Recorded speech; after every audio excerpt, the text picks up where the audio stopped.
일본 프리시즌 투어 2경기에서 단 한 번도 이기지 못했습니다. 파리 생제르맹이 세레소 오사카에 일격을 맞았는데요. PSG는 28일 일본 오사카의 얀마 스타디움 나가이에서 열린 프리시즌 경기에서 세레소에 2대3으로 졌습니다. 부상에서 회복 중인 네이마르와 이강인은 벤치를 지켰습니다. 루이스 엘리케 감독 체제의 PSG는 3백으로 나섰는데요. 밀란 슈크리니아르와 다닐루 페레이라, 마르퀴뇨스가 호흡을 맞췄습니다. 전방에는 우고 에케티케와 마르코 아센시오가 포진했습니다. 레방 퀴르자와 마누엘 우가르테, 비티냐, 이스마엘 가르비, 워렌 자이르 에메리가 중원을 구성했습니다. 홈팀 세레소는 포백으로 맞섰습니다. 경기 초반부터 한 차례씩 주고받았습니다. 선제골은 PSG가 터뜨렸습니다. 전반 17분 에케티케가 세레소 골망을 흔들었습니다. 5분 뒤 세레소의 크룩스가 강한 슈팅으로 동점골을 기록했습니다. 세 번째 골은 PSG가 넣었습니다. 비티냐가 에케티케와 절묘한 패스 플레이를 선보이며 득점을 기록했습니다. 오사카가 다시 승부의 균형을 맞췄는데요. 기타노 소타가 강한 슈팅으로 오른쪽 골문 구석을 갈랐습니다. 잔루이지 돈나룸마 골키퍼도 쳐다볼 수밖에 없는 슈팅이었습니다. 가가와가 승부의 마침표를 찍었습니다. 35분 일본의 베터랑 미드필더 가가와 신지가는 감각적인 오른발 슈팅으로 골문 구석에 꽂아 넣었습니다. PSG는 경기 종료 직전 가르비의 슈팅이 골문을 넘어가며 아쉬움을 삼켰습니다. 결국 경기는 세레소의 3대2 승리로 끝났습니다. 팬들의 분노가 들끓고 있는데요. 팬들은 음바페를 다시 데리고 와라. 우리 수비수 정말 암담하다. 아센시오 정말 답답하다. 우가르테도 형편없다. 네이마르와 이강인이 없으니 최악이다 등의 반응을 보이며 졸전 경기력에 실망감이 무척이나 높은 상태입니다. 이제 8월 1일 인터밀란과의 마지막 경기를 마친 후 8월 2일 부산에 들어와서 3일날 전북 현대와의 경기를 앞두고 있습니다. 과연 이강인 선수가 뛸 수 있을지 모르겠는데요. 몸 잘 회복하고 주전 경쟁 걱정은 이제 안 해도 될 것 같습니다. 파리 생제르맹의 성적을 걱정해야 하고 강인이 혹사를 걱정해야 할 판입니다. 최근 파리 생제르맹의 졸전 경기력에 비판이 날로 심해지고 있습니다. 음바페를 명단 제외로 데려오지 않았고 팀의 핵심 선수인 네이마르와 이강인이 부상으로 뛰지 못해 너무나 답답한 경기력을 보였습니다. 주전급 선수로 분류되던 아센시오, 솔레르에 대한 비판도 높은 상황입니다. 일단 일본에서 이강인이 뛰는 모습을 보기는 쉽지 않을 전망입니다. 파리 생제르맹의 이강인은 25일 일본 오사카의 얀마르 스타디움에서 열린 알나스르와의 일본 투어 프리시즌 맞대결에 결장했습니다. 예상된 결장이었는데요. 이강인은 하루 앞선 24일 공식 훈련을 소화하지 않았기 때문입니다. 지난 21일 르 아브르와의 프리시즌 첫 번째 경기에서 전반전 막판 허벅지의 통증을 호소한 이강인은 부상을 안고 있습니다. 이날도 경기 전 몸을 풀지 않은 채 운동화를 신고 동료들이 몸을 푸는 모습을 지켜보기만 했습니다. 경기 후 네이마르를 비롯해 부상에서 회복 중인 선수들은 러닝을 하며 컨디션을 끌어올렸는데 이강인은 이 대열에도 합류하지 않은 채 드레싱룸으로 들어갔습니다. 네이마르보다 몸 상태가 더 나쁘다는 의미로 해석이 가능한 상황입니다.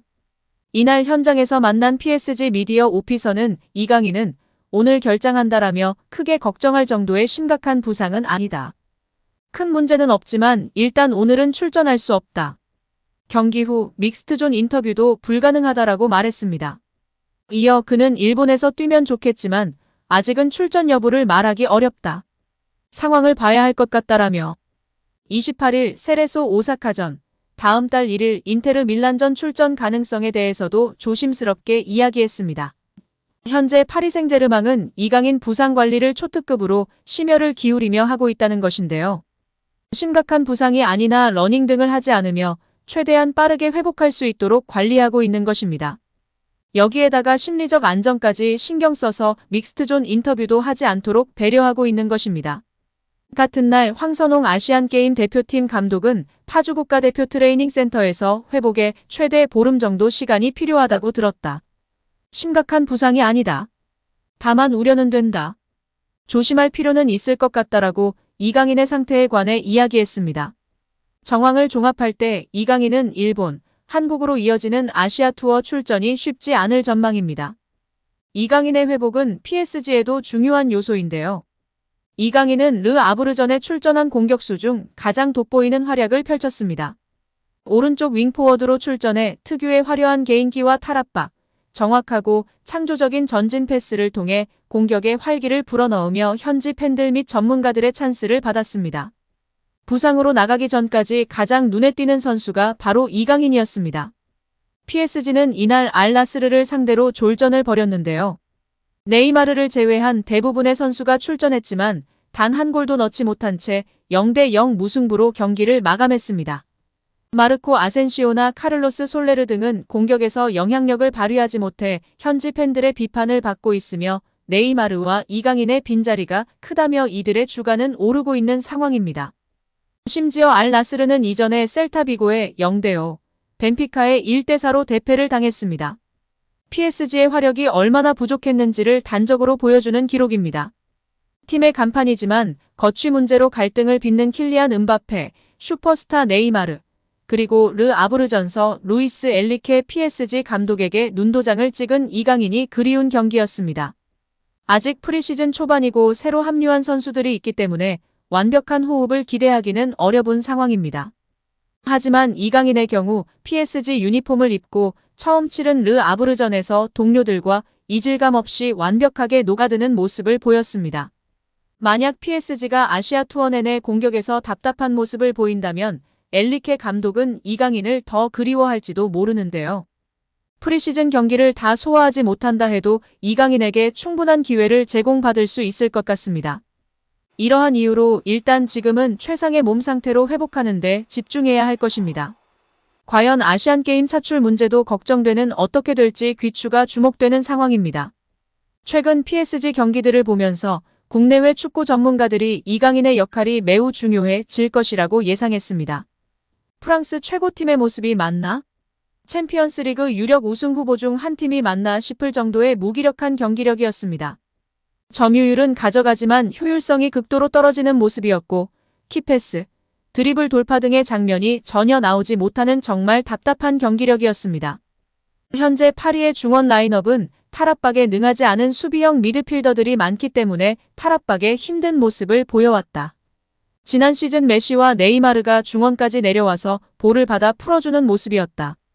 네이마르가 부상으로 빠진 경우가 많아 메시의 어깨가 무거웠는데 이제는 이강인이 그 역할을 할 것으로 예상되고 있다고 전했습니다. 과연 우리 이강인 선수 PSG에서의 여정이 어떨까요? 월클로서의 첫 단추인 파리에서의 맹활약을 기대하고 응원하겠습니다. 오늘 영상은 여기까지입니다. 시청해주셔서 감사드립니다. 구독과 좋아요 잊지 않으셨죠? 구독과 좋아요는 크리에이터에게 큰 힘이 됩니다. 오늘도 건강하시고 좋은 하루 보내세요. 다음에도 더 좋은 영상으로 찾아뵙겠습니다. 감사합니다.